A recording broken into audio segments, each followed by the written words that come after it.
What's going on, everyone? In this video, we're going to talk about how to assess land that you can build vacation rentals on.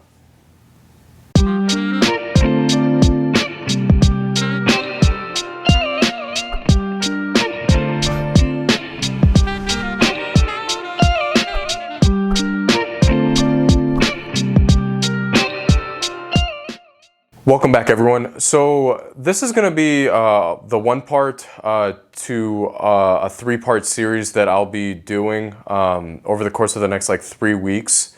The first part is going to be me talking about what to look for here in my office. The second part will go into my computer behind me to show you how to assess land prior to purchase. And finally, in the third part, I'm going to take you guys to a piece of land that I recently purchased and talk about what to look for when you actually visit the land prior to purchasing.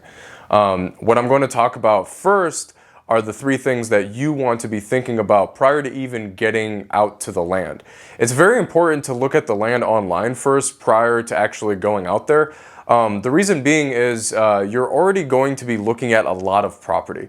It takes time to drive around and assess each piece of land. You want to make sure that you've narrowed down what you want prior to hitting the road. It also may be tempting to hit the road without knowing what to look for. Trust me, hitting the road without knowing what to look for is simply a waste of time, and it'll just lead to frustration. When you're looking for land, I want you to think in terms of your potential guests who will be renting out the property. I want you to think about their commute. I don't want them, like the guests, I don't want them to be going through a dirt road or a dirt or gravel road for 30 minutes to get to your property or to my property. Your guests will be renting out your cabin. Will more than likely be new to the area. This is true whether you're talking about a city that people mainly fly to or like my city where I live, people mainly drive to. Also, I want to point out that I'm mainly discussing how to develop properties that are a little further out from the city. Every city is different. Here in my city of North Carolina, I don't buy property that is more than 20 minutes drive away from downtown. Now, if you live in a populated place like New York, then this will probably be closer to 1 to 2 hours. The first thing you want to look at is zoning. Zoning can single-handedly kill your deal if you did not pay attention to it. You want to first look at your county and city zoning to make sure that vacation rentals are even allowed. This is the case in the city which I live in. In Asheville, North Carolina, you can't run vacation rentals in the city currently. The only vacation rentals that can be run in the city are the ones that are grandfathered in. However, you can rent out vacation rentals in the county here. So what we do is we look for land that is the closest to the city line without going into it. If the land checks the rest of our boxes, then we pull the trigger on it.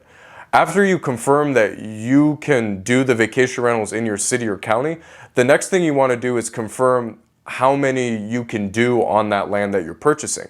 In my county, if you build and operate more than 3 that are next to each other, meaning that they're adjacent to each other, then that is considered a vacation rental complex. A vacation rental complex has its own different rules attached to it, and it requires different zoning permits. So it's important before you even start to have an idea of how many you're trying to build and operate. This honestly may be determined by your budget. When I first started, I could only afford to build 1 at a time. This year, we're currently building 4, and next year, we're hoping to build 12.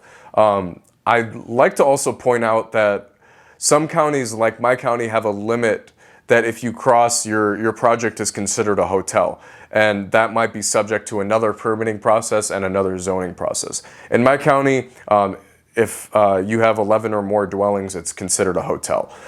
So the second thing you want to think about is access. How will your guests be getting to the property? If you come across a property that doesn't have access through any type of road, then that property is landlocked. You will probably have to negotiate with the neighbor to have them grant you an easement to the property. If you're just starting out, I don't recommend doing this. We're currently looking at a 10-acre parcel to do 6 cabins on, and I still think about access. Fully booked 6 cabins total can, like the ones that we're doing, can sleep up to 34 people. I need to be thinking about finding a piece of land that can accommodate 34 people driving up and down the cabins. This means that you want to preferably look for a piece of land that is off a double lane paved road. State maintained is even a better option in my opinion. You also don't want to be right next to the neighbors, since people who are renting your cabin will probably want some sort of privacy. The third thing you want to do is to be looking at elevations, floodplains, and steep slopes. First, you want to check if the land is in a floodplain. You can do this by looking at the FEMA floodplain map online. If it's in a floodplain, I'd recommend looking for a different property. The reason being is most lenders will not give you the money to develop, and most insurance companies will not insure the property. Next, you want to look at the elevation and how steep the land is. You can do this on most county websites with just the parcel number.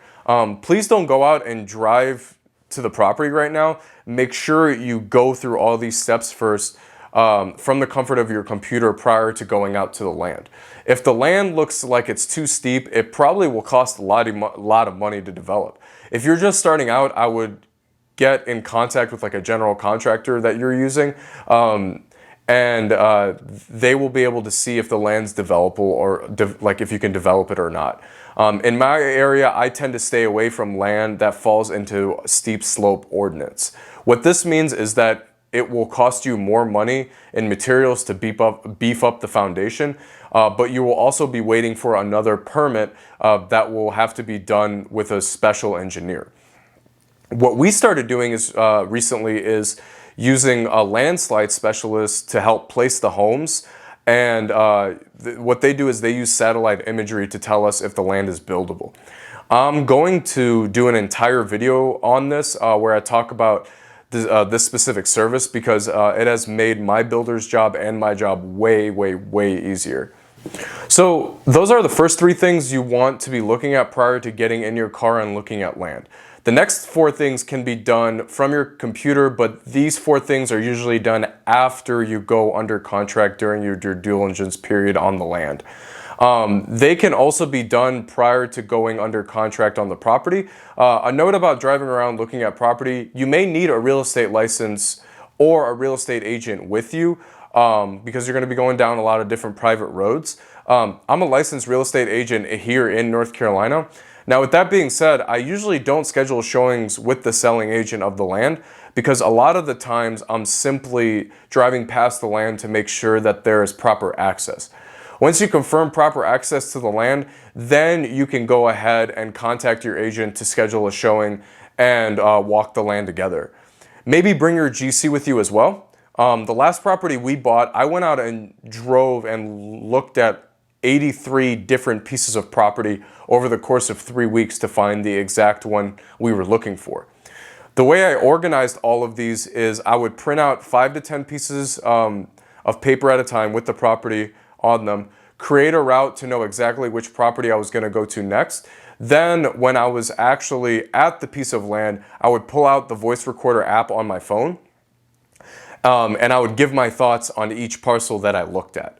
This allowed me to save a lot of time and organized everything for me when I was driving. So coming off that, the next thing that you want to think about is access to electricity. If you're doing solar panels, then you don't have to worry about this, but for the rest of us who want to be hooked up to the grid, this is essential. I cannot stress this enough. Make sure that there is a way to get electricity to your property.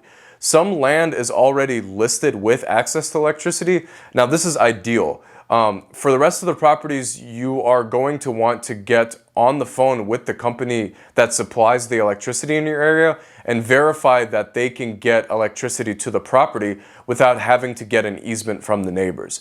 If you need your neighbor's permission to get electricity, it will probably cost you some money. Make sure that you don't find out about this after you purchase the land.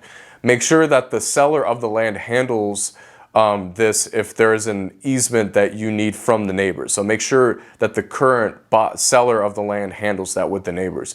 If the neighbor is unwilling to provide an easement to get electricity to the land, then I'd recommend stepping away from that piece of land. I mean, it's that simple. So after you've verified electricity, next thing what you want to be thinking about is how to handle septic.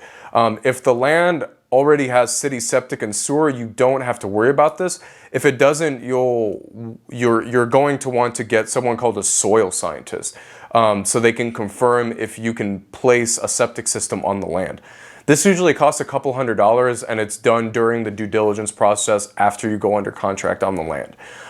This is just as important as confirming if your property can get electricity, because the county will not allow you to build a property if the land cannot accommodate a proper septic system.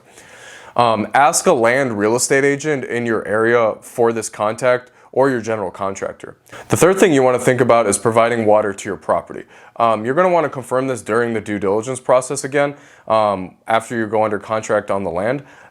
If you have to dig a well, then you want to confirm how far your neighbors had dug to get a general idea of how far you have to dig. This isn't an exact science. I've seen neighbors build right next to each other on the same elevation and have a difference of almost 200 feet when they were digging their wells. The way you find out this information is you go on your county website. You can usually see your neighbor's permit and see how far they went to hit water. When it comes to budgeting for wells, I would always recommend going on the higher side of the depth than the lower side. Digging for wells is one of the few unknowns that you have to account for. Lastly, you want to think about internet to your property. I do my absolute best to make sure that there is reliable internet to the properties I build. More and more people are working from home and traveling while they work. A big portion of my current guests book my places because of the reliable internet. Just like the electricity, contact the biggest providers of wired internet in your area and see if there's any service to the parcel prior to closing on the land. If there isn't, the next option is satellite internet. Look up on Google which satellite internet companies there are in your area. Ask the company if you can pay a small fee to have a site visit done to determine whether the satellite needs to be pointed in the right direction in the sky. This is important to do prior to starting construction, so you know which trees to be that need to be taken down. So one final note, when it comes to all the different things and people you have to reach out to, before going into due diligence on the land, I recommend enlisting the help of a real estate agent that specifically deals in buying and selling land for their clients. Even if you're a licensed real estate agent, I would still recommend using a land agent at first. They will be able to contact you with the people that I've mentioned in this video. So that's the first part of this video. Again, this is a part of a 3-part series. I hope that I've gotten some wheels turning and answered some questions you might have had when it comes to looking for the right piece of land for building your future vacation rentals. If you have any questions, please feel free to leave them in the comments section below. I answer all questions that get asked. I hope everyone is staying safe, and I'll see everyone in the part 2 of this series. Thanks.